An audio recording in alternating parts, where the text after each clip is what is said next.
తొలి ఏకాదశి శుభాకాంక్షలండి అందరికీను. ఆ దేవుని ఆశీర్వాదాలు మీకు ఎప్పుడు ఉండాలనేసి, ఆ దేవుని ఆశీర్వాదాలు మీతో పాటు నాకు కూడా ఉండాలనేసి కోరుకుంటున్నాను. మన యూట్యూబ్ ఫ్యామిలీ మెంబర్స్ అందరికీను. నేనైతే తొలి ఏకాదశి రోజు నా ఇంటి పని ఎలా చేసుకున్నాను, ఇంకా క్లీన్ ఎలా చేసుకున్నాను, శుభ్రంగా ఎలా పెట్టుకున్నాను, ఇంట్లో పూజ ఎలా చేసుకున్నాను అనేసి కూడా ఈ వీడియోలో చెప్తాను. స్కిప్ చేయకుండా చూడండి. మార్నింగ్ 6 గంటలకంతా లేచేసి బయటంతా ఊడ్చేసి ఇలా అయితే కడిగేసాను. ముగ్గు కూడా పెట్టేసాను. మా భవిష్యత్తు పనుకో ఉంది. ఇంకా మా భవిష్యత్తు లేసే లోపల క్లీన్ చేసుకుంటున్నాను. ఎందుకంటే ఇంకా ఇటు అటు తిరుగుతూ ఉంటుంది, మనకు కూడా డిస్టర్బ్ చేస్తుంది అనేసి. ఈరోజు అయితే మా అమ్మ వాళ్ళు కూడా పొలానికి వెళ్ళలేదు. ఇంకా అయితే మా భవిష్యత్తు వేస్తే కూడా మా భవిష్యత్తు పట్టుకుంటే నేను పని చేసుకోవచ్చు అనుకున్నాను. సో చాలా మంచి రోజు కదా ఈరోజు అయితే. తొలి ఏకాదశి వెంకటేశ్వర స్వామికి ఇష్టమైన రోజు, శనివారమే వచ్చింది. ఇంకైతే నేనైతే ఇక్కడైతే స్టైల్స్ అంతా వంట రూమ్లో అయితే క్లీన్ చేస్తున్నాను. సర్ఫ్లో కానీ సోప్లో కానీ ఇంకా అయితే ఇలా అయితే క్లీన్ చేసుకుంటే నాకు చాలా నీట్గా క్లీన్గా ఉంటుంది.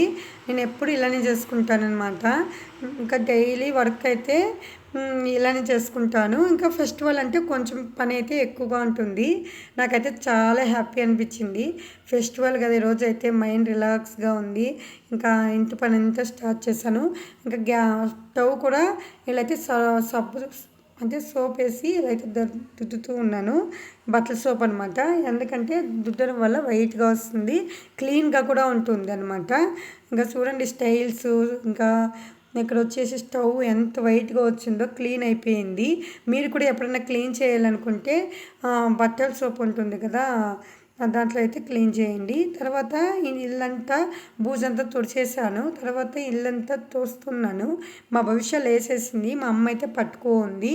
వంట అయితే ఒక సైడ్ వచ్చి మా అమ్మ చేస్తుంది, చేసుకుని మా భవిష్యత్తు ఎత్తుకోంది. నేనైతే ఇల్లంతా ఊడ్చేసి ఇల్లంతా క్లీన్గా ఇండ్లు కడుగుతూ ఉన్నాను.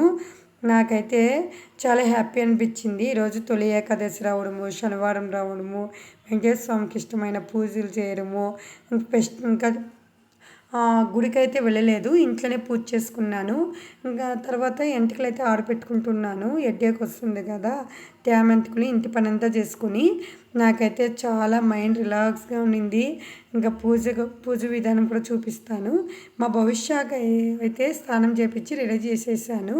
ఇంకా నేనైతే పూజా గదిలో వచ్చేసి మా ఇంట్లో పూజ చేసిన తర్వాత వీడియోస్ అయితే తీసుకుంటున్నాను. మా భవిష్యత్తు అయితే హాయ్ చెప్పేస్తుంది. మీరు కూడా హాయ్ చెప్పేది. అబ్బా నా మీద ప్రేమ వచ్చేసింది. మా భవిష్యత్తు వచ్చి కిస్ ఇచ్చేసింది. నాకైతే ఇలా పసుపు కుంకుమ పెట్టుకొని ముత్తైదులాగా ఉండడం అంటే చాలా ఇష్టము. ఆ దేవుని ఆశీర్వాదాలతో ఇంకా మా ఇంటి పూజా గది చూపిస్తాను రండి. ఇంకా రోజా పూలు మా చెట్లోనే ఉండింది. ఇంకా రోజా పూలు అంతా తీసుకొచ్చాను. ఇంకా దేవుని రూమ్ అంతా క్లీన్ చేసి నీట్గా కడిగేసి పూజ అయితే చేసుకున్నాను. ఇంకా సింపుల్గా అయినా కూడా ప్రశాంతంగా అనిపించింది. లైక్